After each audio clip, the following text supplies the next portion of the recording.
and to further mention that we cannot take so much time overemphasizing on the impunity and lawlessness that we have had to stand the last 2 months. As you all know, ladies and gentlemen, standing against General Museveni is a more dangerous crime than any crime we know here in Uganda. As we stand here today, abductions are ongoing, killings are ongoing, and arrests are ongoing. Just my entire team was arrested in Kalangala. Only 46 were released. More than 100 continue to languish in prisons. Many arrests are ongoing. Last night, there were raids on more of my team members and some of the leaders of the National Unity Platform. Mr. Rule David Wanika, also known as Selector Devi, was raided by the military. His doors broken and he was taken away. Nobody knows where he is. Last night, one of our team members, my driver sometimes and works mainly as a mechanic, one Katerega, was shot by the military and he passed away this morning. And again this morning, my house was raided. 2 of my gardeners were taken away and my security guard was beaten very, very badly. That is what we have to deal with, ladies and gentlemen. But while this is ongoing, the Electoral Commission is silent. We have reported numerous times to the Electoral Commission. We've informed them that even the polling agents that we sent out there, even the coordinators that have been identifying and recruiting polling agents are being rounded up and arrested and charged with recruiting rebels. That is the election under General Museveni. The Electoral Commission has been conspicuously silent and continues to be silent even when we raise these complaints, both physically and in writing. The only time the Electoral Commission has come up is to actually castigate the victims, us. The Electoral Commission recently continued to expose its bias by stopping me from further campaign.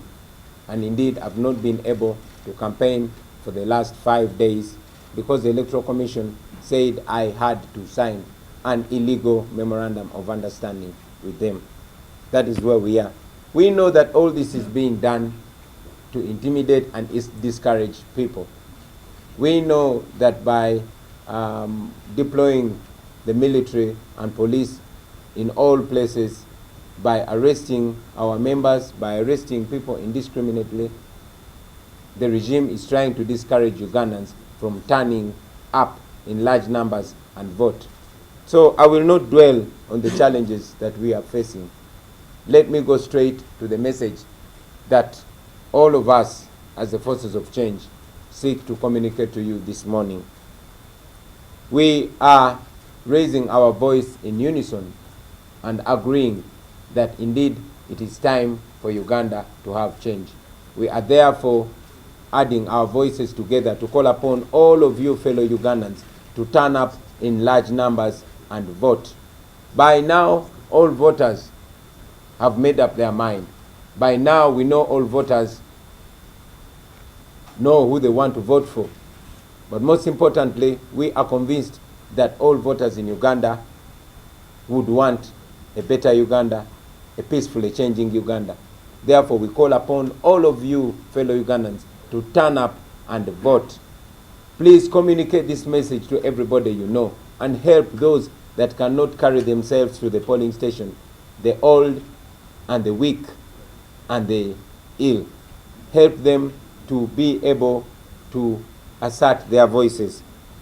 And besides voting, we continue to call upon you to be vigilant and protect the vote. Stay there. There's nothing in the law you will be breaking by staying on the polling station. We've continuously advised fellow Ugandans to always wear face masks and observe social distance. But this is one day that we believe is going to change the destiny of this, our country. So we encourage all the voters to turn up and vote and stay there and guard the vote. Do not be discouraged by the illegal pronouncements of Mr. Byabakama and the military and other security forces. I've said it before and I'm saying it again, that Mr. Byabakama is a civil servant. The Electoral Commission and all the leadership of the Electoral Commission, those are servants of the people. They are not bosses. They are under the law. They are governed by the law, the same law that governs everybody else in Uganda. And we are telling you that you will not be breaking the law when you stand and watch your vote. We know that General Museveni prides himself in vote rigging. But again, it has been our call for we, the leaders, and for the people of Uganda to unite. We are convinced that the people of Uganda are going to be united. And we are here to demonstrate our unity. So we encourage all of you, ladies and gentlemen, turn up in large numbers. Encourage every voter you know to turn up and vote. Don't say, we are so many voters, even if I don't come. No. The future of Uganda needs every single vote. It is your individual vote that is going to change the future of this country. And be there and watch the election. Be there and watch the process.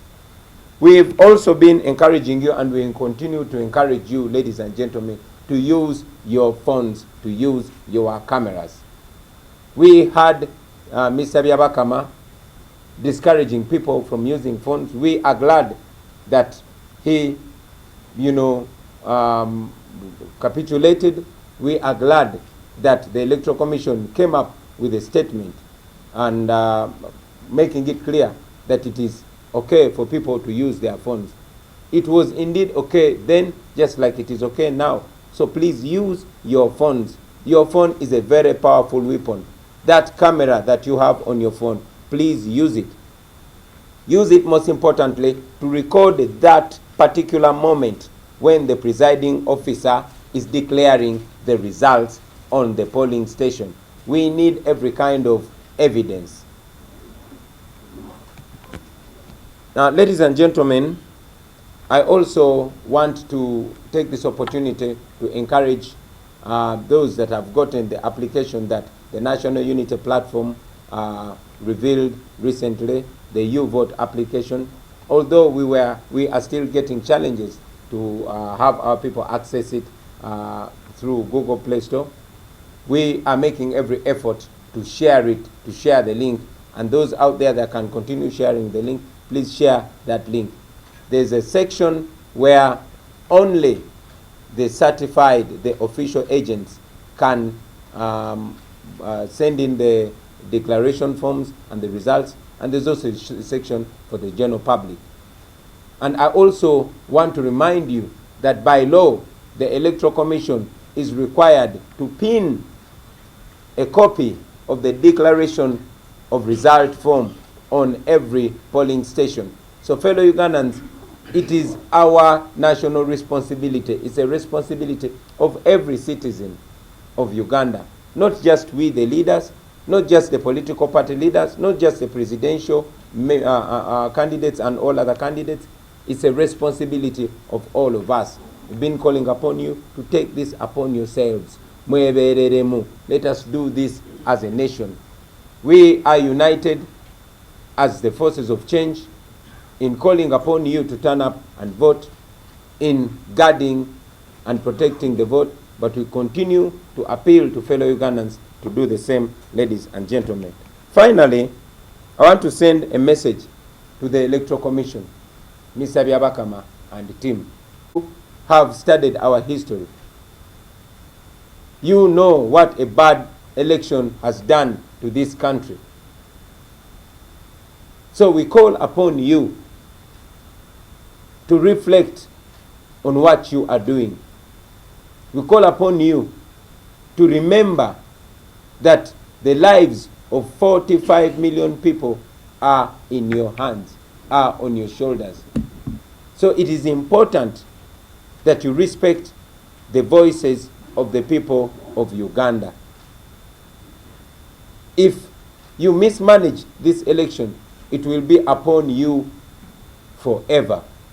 So kindly remember that and be warned that the people of Uganda are not going to accept any illegality any further. The people of Uganda are not going to accept any alteration of their voice. To the men and women in uniform, the police officers, the soldiers, and all other security agencies, the majority of you are young people, and you have a very long future ahead of you. I call upon you to study how dictators have used young men and women in uniform and how they have fallen, leaving these young men and women to answer individually. You have been and you continue to be used to abuse the rights of the people of Uganda with impunity. But I want you to remember that according to the human rights law, you will individually be answerable for all the human rights abuses. And again, I call upon you, brothers and sisters, don't be used to mess up your country. Don't be used to murder your own people. You cannot finish Ugandans. But again, you will not be proud of yourself.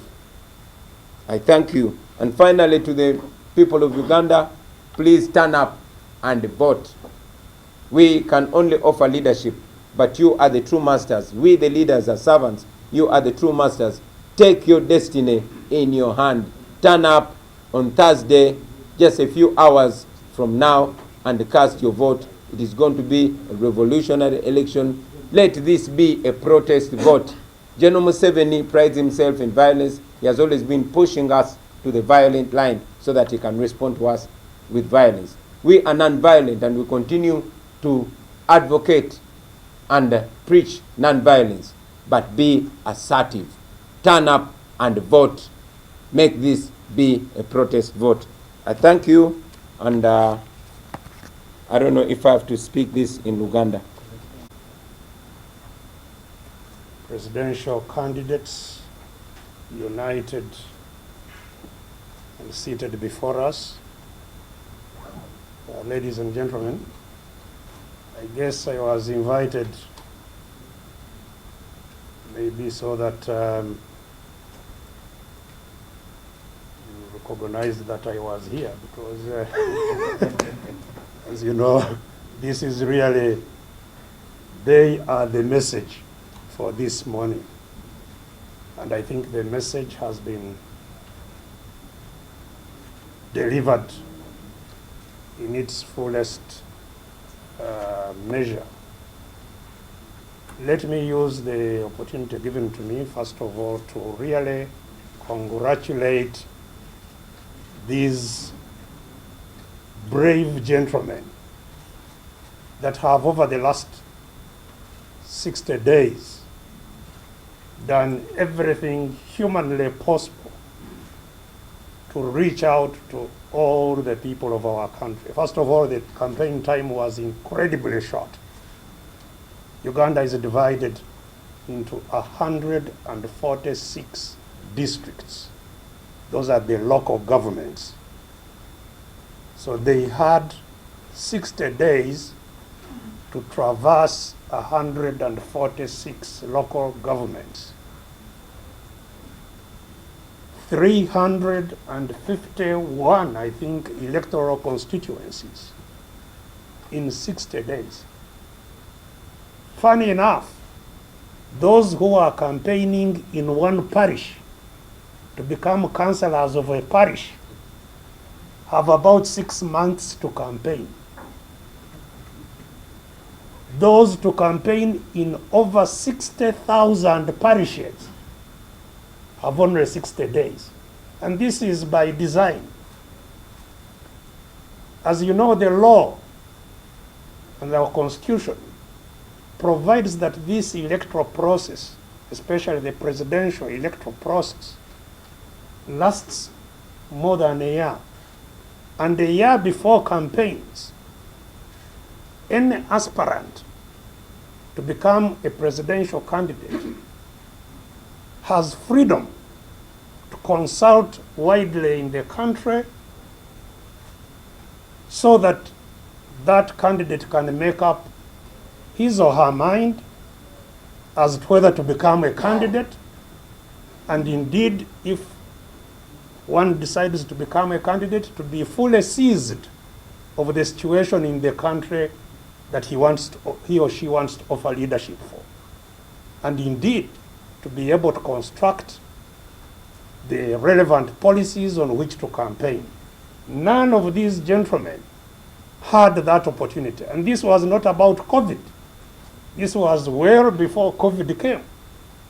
That right that they have to consult within the country about their candidature was never allowed. They indeed sought the Electoral Commission's intervention to make sure that they consult. The Electoral Commission said, yes, you go and consult, but they never left their homes.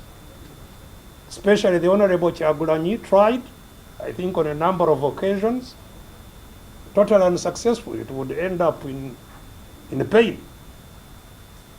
And all of them are becoming candidates for the first time, which would make it absolutely necessary for that consultation to have taken place. It wasn't.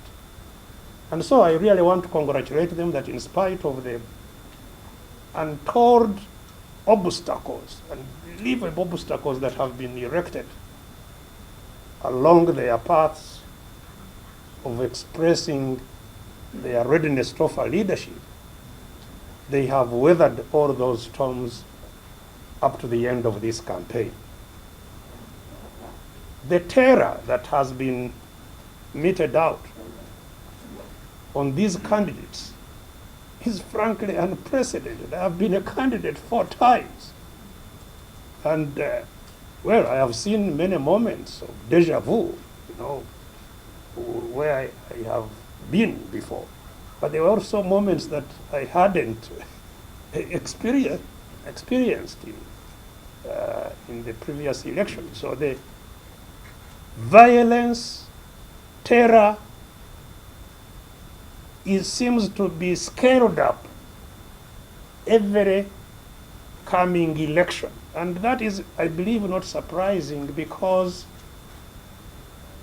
the lower the support of the regime goes, the more they repress it, they replace it with repression and violence. So this election has witnessed untold violence. This was not about COVID. Make no mistake about this, because the regime is not worried about COVID at all, actually. If you go downtown and see how people are gathered in markets and in all kinds of crowds that are milling around town, uninterfered with and regulated, you know that this is not about COVID. Indeed, even during this very campaign, the crowds of those associated with the regime were never interfered with.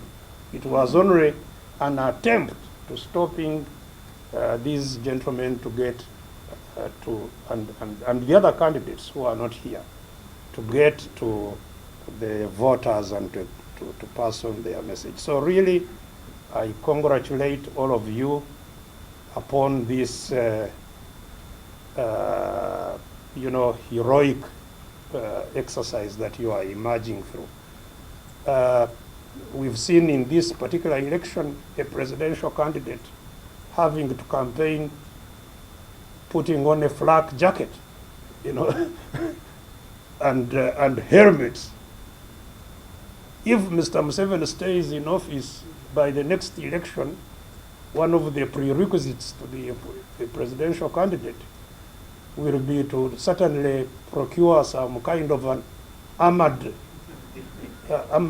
trucks from which you can pull out your head in a bulletproof helmet to be able to say anything. It gets worse and worse by the day. So really, I congratulate all of you, and I wouldn't like to certainly water down the message that has already been effectively delivered about the need for this togetherness. The need for this togetherness to fight for people's will to be respected.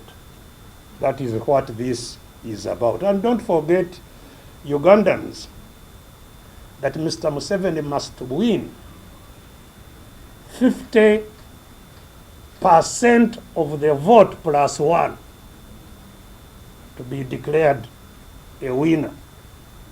In other words, more than half of all valid votes cast must be in the name of Mr. Museveni for him to be declared a winner. So it doesn't matter whom you vote for, provided you guard the vote so that Mr. Museveni does not have 50% of voters casting a vote in his favor. He will be out of office. And if he wants to stick, that is also what our togetherness is here for, to make sure that any unconstitutional extension of his mandate is stopped.